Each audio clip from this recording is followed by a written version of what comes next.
ਸਤਿ ਸ਼੍ਰੀ ਅਕਾਲ। ਅੱਜ ਅਸੀਂ ਗੱਲ ਕਰ ਰਹੇ ਹਾਂ ਭਗਵਾਨ ਕਾਰਤਿਕੇ ਬਾਰੇ। ਇਹਨਾਂ ਨੂੰ ਕਈ ਨਾਵਾਂ ਨਾਲ ਜਾਣਿਆ ਜਾਂਦਾ ਹੈ ਨਾ, ਜਿਵੇਂ ਮੁਰੂਗਨ ਖਾਸ ਕਰਕੇ ਦੱਖਣੀ ਭਾਰਤ ਵਿੱਚ, ਤੇ ਸਕੰਦ ਜਾਂ ਸੁਬ੍ਰਹਮण्य ਵੀ। ਹਾਂਜੀ ਬਿਲਕੁਲ, ਬਹੁਤ ਸਾਰੇ ਨਾਮ ਨੇ ਇਹਨਾਂ ਦੇ। ਸਾਡੇ ਕੋਲ ਅੱਜ ਕਈ ਸਰੋਤ ਨੇ, ਕੁਝ ਲੇਖ, ਐਨਸਾਈਕਲੋਪੀਡੀਆ ਤੋਂ ਕੁਝ ਹਿੱਸੇ ਤੇ ਹੋਰ ਵੀ ਜਾਣਕਾਰੀ ਹੈਗੀ ਆ। ਤੇ ਆਪਣਾ ਮਕਸਦ ਕੀ ਹੈ? ਅਸੀਂ ਸਮਝਣਾ ਹੈ ਕਿ ਇਹ ਦੇਵਤਾ ਜਿਨ੍ਹਾਂ ਨੂੰ ਹਮੇਸ਼ਾ ਜਵਾਨ ਯੋਧਾ ਕਿਹਾ ਜਾਂਦਾ, ਇਹ ਕੌਣ ਨੇ, ਹਿੰਦੂ ਧਰਮ ਵਿੱਚ ਇਹਨਾਂ ਦਾ ਕੀ ਮਹੱਤਵ ਹੈ, ਤੇ ਖਾਸ ਕਰਕੇ ਇਹ ਗੱਲ ਕਿ ਦੱਖਣ ਵਿੱਚ ਇਹਨਾਂ ਦੀ ਪੂਜਾ ਇੰਨੀ ਜ਼ਿਆਦਾ ਕਿਉਂ ਹੈ। ਹਾਂ, ਇਹ ਬੜਾ ਦਿਲਚਸਪ ਸਵਾਲ ਹੈ। ਤੇ ਇਹ ਵੀ ਕਿ ਇੱਕੋ ਦੇਵਤਾ ਦੇ ਵੱਖ-ਵੱਖ ਥਾਵਾਂ ਤੇ ਇੰਨੇ ਵੱਖਰੇ ਰੂਪ ਕਿਵੇਂ। ਬਿਲਕੁਲ, ਚਲੋ ਫਿਰ ਸ਼ੁਰੂ ਕਰਦੇ ਹਾਂ। ਹਾਂਜੀ, ਪਹਿਲਾਂ ਉਹਨਾਂ ਦੀ ਪਛਾਣ ਤੋਂ ਸ਼ੁਰੂ ਕਰੀਏ।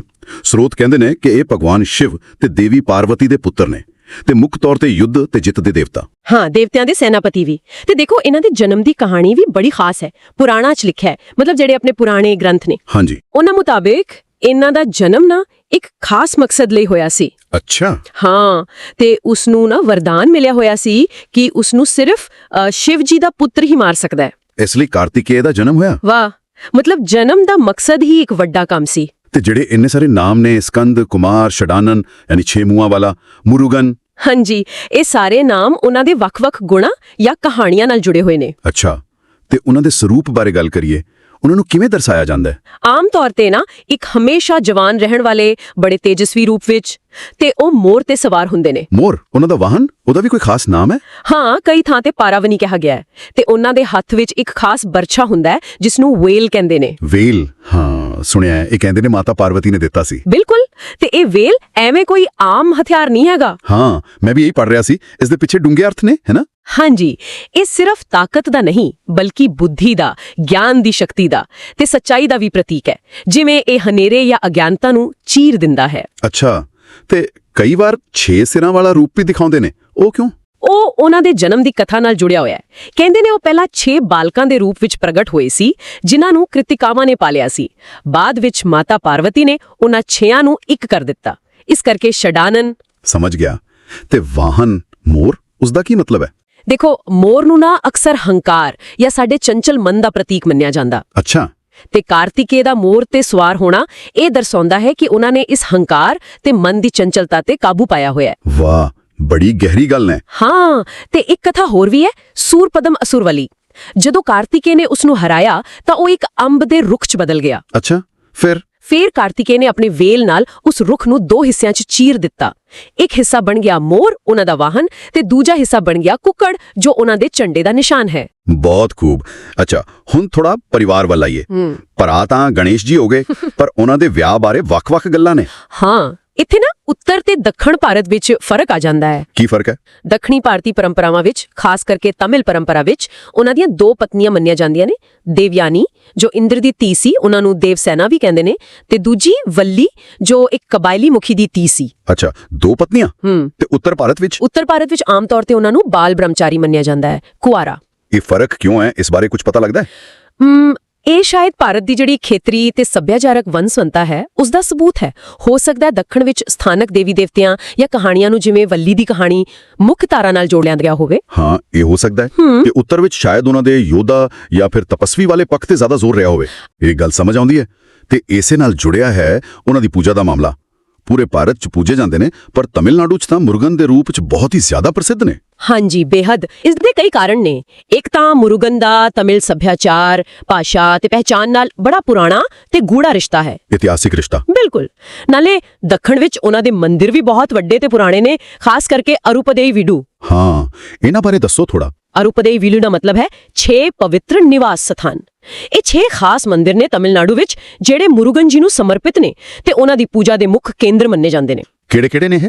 ਇਹ ਹਨ ਤਿਰੂਪਰਨਕੁੰਦਰਮ, ਤਿਰੂਚੇਂਦੁਰ, ਪਲਾਨੀ, ਸਵਾਮੀਮਲਾਈ, ਤਿਰੂਤਨੀ ਤੇ ਪੜਮੁਦਿਰਚੋਲਾਈ।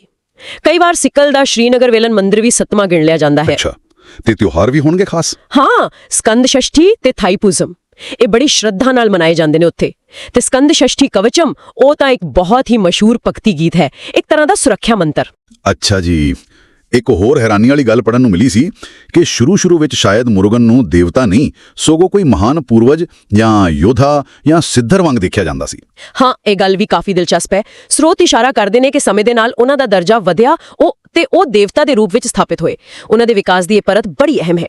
ਤੇ ਉਹਨਾਂ ਨੂੰ ਸਿਰਫ ਯੋਧਾ ਹੀ ਨਹੀਂ ਸਗੋਂ ਇੱਕ ਫਿਲਾਸਫਰ ਵਜੋਂ ਵੀ ਦੇਖਿਆ ਜਾਂਦਾ ਹੈ। ਬਿਲਕੁਲ, ਉਹਨਾਂ ਨੂੰ ਇੱਕ ਦਾਰਸ਼ਨਿਕ ਵੀ ਮੰਨਿਆ ਜਾਂਦਾ ਜਿਨ੍ਹਾਂ ਨੇ ਨੈਤਿਕ ਜੀਵਨ ਤੇ ਸ਼ੈਵ ਸਿਧਾਂਤ ਮਤਲਬ ਸ਼ਿਵ ਜੀ ਨਾਲ ਜੁੜੀ ਇੱਕ ਵੱਡੀ ਦਾਰਸ਼ਨਿਕ ਪਰੰਪਰਾ ਦੀ ਸਿੱਖਿਆ ਦਿੱਤੀ। ਇਹਦਾ ਕੋਈ ਉਦਾਹਰਣ? ਹਾਂ, ਜਿਵੇਂ ਪਲਾਨੀ ਦੀ ਪਰੰਪਰਾ ਹੈ, ਉੱਥੇ ਉਹਨਾਂ ਨੂੰ ਇੱਕ ਛੋਟੀ ਉਮਰ ਦੇ ਤਿਆਗੀ ਸੰਨਿਆਸੀ ਦੇ ਰੂਪ ਵਿੱਚ ਪੂਜਿਆ ਜਾਂਦਾ ਹੈ।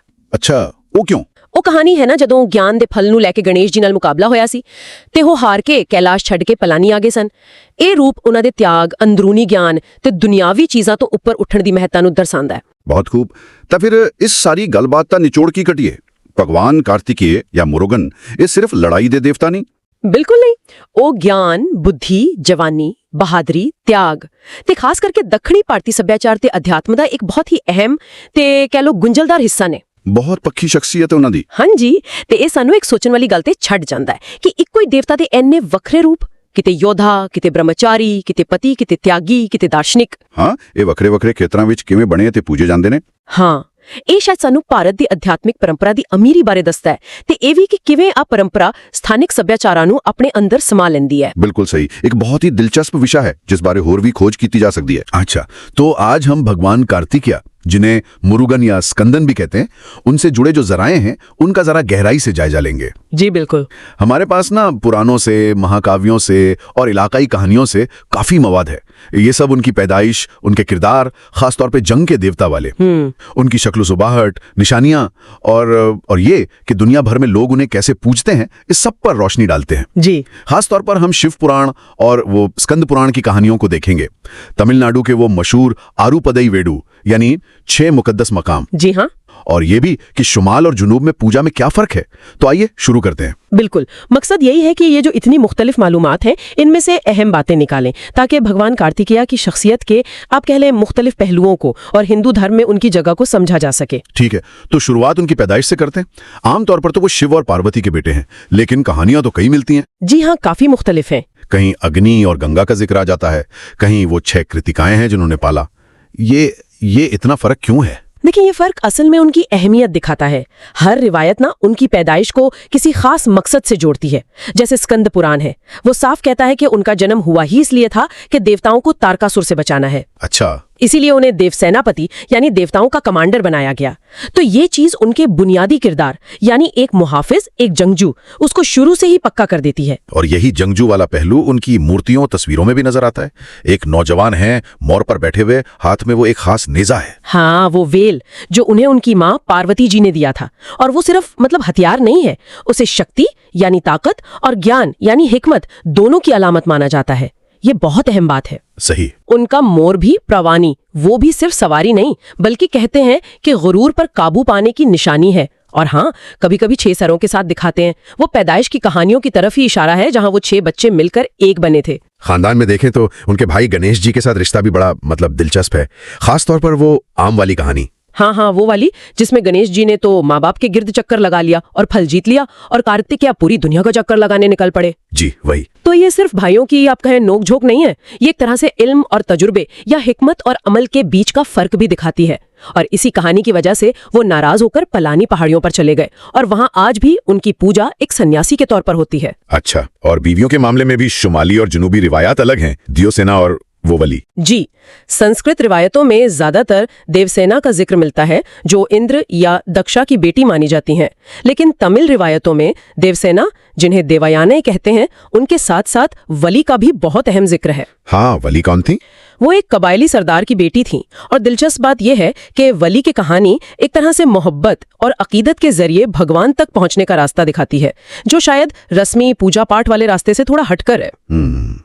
अब पूजा की बात करें तो जनूब में, खासतौर पर तमिलनाडु में, मुरुगन के नाम से तो वो बेहद मशहूर हैं। जी, बेमिसाल मकबूलियत है। तमिल संस्कृति से, जबान से उनका बहुत गहरा ताल्लुक लगता है।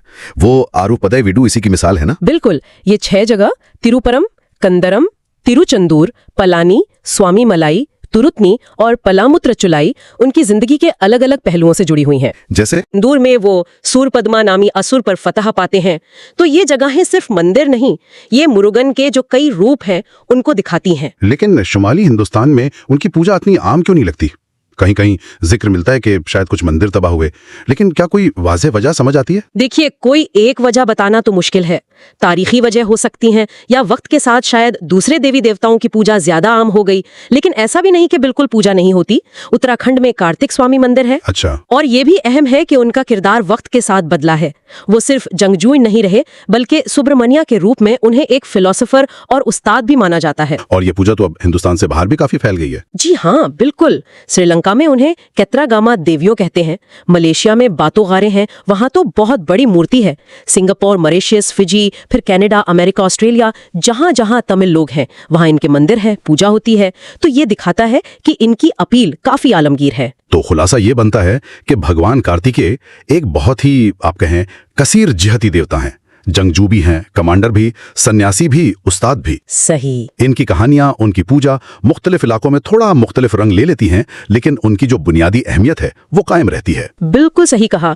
इनकी शख्सियत में ना जंग और हिकमत, जवानी और दुनिया से लाताल्लुकी, ये सब चीजें एक साथ नजर आती हैं। आखिर में एक बात जहन में आती है सोचने के लिए, ये जो कार्तिकेया की कहानी है, खासतौर पर वली के साथ उनका ताल्लुक, क्या ये इस तरफ इशारा करता है कि भगवान से जुड़ने का रास्ता सिर्फ रस्मी पूजा पाठ ही नहीं, बल्कि जाती मोहब्बत, एक गहरी अकीदत, वो भी इतना ही अहम रास्ता हो सकता है?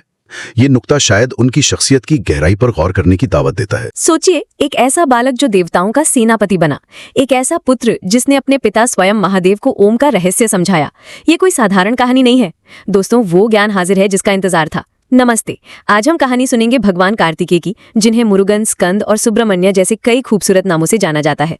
ये सिर्फ युद्ध के देवता नहीं, बल्कि साहस, बुद्धि और तरुणाई के प्रतीक हैं। इनके जन्म की कहानी बहुत ही अद्भुत है। जब तारकासुर नाम के राक्षस का आतंक तीनों लोकों में फैल गया, तो देवताओं ने भगवान शिव से प्रार्थना की। तब शिव के तीसरे नेत्र से 6 दिव्य चिंगारियां निकली, जिनका तेज इतना था कि स्वयं अग्निदेव भी उसे सह नहीं पाए। उन्होंने उसे गंगा मां को सौंपा और गंगा उन्हें सरकंडों के वन में ले गई, जहां वो 6 तेजस्वी बालकों में बदल गए। इन बच्चों का पालन पोषण 6 कृतिकाओं ने किया, इसीलिए उनका नाम कार्तिकेय पड़ा। बाद में माता पार्वती ने अपनी ममता से उन 6 रूपों को एक कर दिया और ऐसे जन्म हुआ 6 सिर वाले शक्तिशाली और तेजस्वी षणमुख का। कार्तिकेय जितने वीर योद्धा हैं, उतने ही बड़े ज्ञानी भी। उनका वाहन मोर है, जो अहंकार पर विजय का प्रतीक है, और उनका दिव्य शस्त्र वील, ये कोई साधारण भाला नहीं, बल्कि स्वयं मां पार्वती की शक्ति का स्वरूप है, जो एक ही वार में किसी भी अंधकार को भेद सकता है। ये बुराई पर अच्छाई की परम विजय का प्रतीक है। एक बार तो उन्होंने सृष्टि के रचयिता ब्रह्मा जी को भी कैद कर लिया था, क्योंकि वो ओम का अर्थ नहीं समझा पाए थे। और फिर बालक कार्तिकेय ने अपने पिता महादेव को उस प्रणव मंत्र का रहस्य समझाया। लेकिन उनकी एक कहानी दिल को छू जाती है। एक बार नारद मुनि कैलाश पर एक ज्ञान फल लेकर आए। शर्त ये थी कि जो भी ब्रह्मांड का चक्कर लगाकर पहले लौटेगा, फल उसी का होगा। कार्तिकेय तुरंत अपने मोर पर बैठकर परिक्रमा के लिए निकल पड़े, लेकिन उनके छोटे भाई गणेश ने अपने माता पिता शिव पार्वती के ही चक्कर लगा लिए और कहा कि मेरा ब्रह्मांड तो आप ही हैं। जब कार्तिकेय लौटे और देखा कि फल गणेश को मिल चुका है, तो उनका दिल टूट गया। ज्ञान और शक्ति में श्रेष्ठ होते हुए भी उन्हें लगा कि उनके साथ छल हुआ है। उस पल उन्होंने कैलाश का ऐश्वर्य, अपने माता पिता का स्नेह, सब कुछ त्याग दिया और एक बालक योगी का रूप लेकर दक्षिण की पलानी पहाड़ियों में बस गए। आज भी पलानी में उनका सबसे प्रसिद्ध मंदिर है, जहां वो एक बालक सन्यासी के रूप में पूजे जाते हैं। ये कहानी हमें सिखाती है कि ज्ञान और शक्ति के साथ साथ विवेक और शांति कितनी जरूरी है। आपको भगवान कार्तिकेय का कौन सा नाम सबसे ज्यादा पसंद है? नीचे कमेंट्स में जरूर बताएं। तो कार्तिकेय की कहानी सिर्फ एक पौराणिक कथा नहीं, बल्कि जीवन का सार है। ये हमें सिखाती है कि सबसे बड़ी लड़ाई बाहर नहीं, हमारे अंदर है। अहंकार पर विवेक की और क्रोध पर शांति की जीत ही असली विजय है। वादा है अगला वीडियो 2 गुना मजेदार होगा। जल्दी सब्सक्राइब करें।